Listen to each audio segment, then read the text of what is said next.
కేంద్రీకృత అభివృద్ధి మీదనే కాన్సన్ట్రేట్ చేస్తే ఏం చేయాలి? ఇక అది విజన్ అనుకుంటుంటే ఏం చేయాలి? గుజరాత్ నగరం చుట్టూ ఉందా డెవలప్మెంట్? మహారాష్ట్ర నగరం చుట్టూ ఉందా? ఓన్లీ దక్షిణాదిలోని మాత్రమే మిగతా అన్ని పట్టణాలని పల్లెల్ని ఖాళీ చేయించి ఓ పట్టణానికి తీసుకుపోయి వలస రాజ్యాలు స్థాపిస్తున్నాం. బెంగళూరు, చెన్నై, హైదరాబాదు ఇదే దరిద్రం. ఇప్పుడు రాబోయే రోజుల్లో అమరావతి నగరం కేంద్రంగా రాష్ట్రంలో ఉన్న వాళ్ళందరూ ఇక్కడికి వచ్చి బతకాలి. పల్లెటూళ్ళల్లో వృద్ధులు, వికలాంగులు, మహిళలు, అది కూడా వితంతువులైన మహిళలు, ఒంటరి మహిళలు వీళ్ళే ఉండాలి. అలా కాకుండా ప్రతి ఊరు అభివృద్ధి అన్నటువంటిది పేపర్లలో ఉంటుంది, నోట్లో ఉంటుంది, ఉపన్యాసాల్లో ఉంటుంది.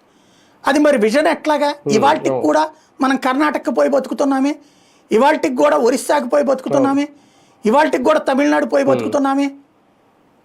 అదేమంటే మళ్ళీ దానికి లెక్క చెప్తారు. ఆయా ప్రాంతాల్లో మనోళ్ళు వెళ్ళి వెల్ సెటిల్ అయ్యారంటే నా వల్లే. అదేందో నాకు అర్థం కాలే. నీ రాష్ట్రంలో నువ్వు ఉండకుండా వేరే రాష్ట్రానికి వెళ్ళి బతుకుతున్నారంటే ఇక్కడ ఉపాధి లేకపోతేనే కదా అక్కడికి పోయి బతికేది. అక్కడికి వెళ్ళి రోడ్డు కూడా నా గొప్పతనం వల్లే వెళ్ళాడని చెప్పుకుంటే అది విజన్ అనుకుంటే ఏమనుకోవాలి మనం? అవును.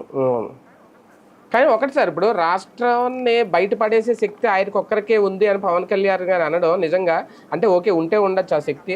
నిజంగా గత 5 ఏళ్లలో జగన్ ఉన్నప్పుడు అంత దారుణంగా రాష్ట్రం అంత నాశనం అయిపోయి ఇప్పుడు బయటపడడానికి ఎవరో, అదేదో సినిమాలో ఉంటుంది, అరుంధతి సినిమా అనుకుంటా, ఆ పశుపతిగా మారిన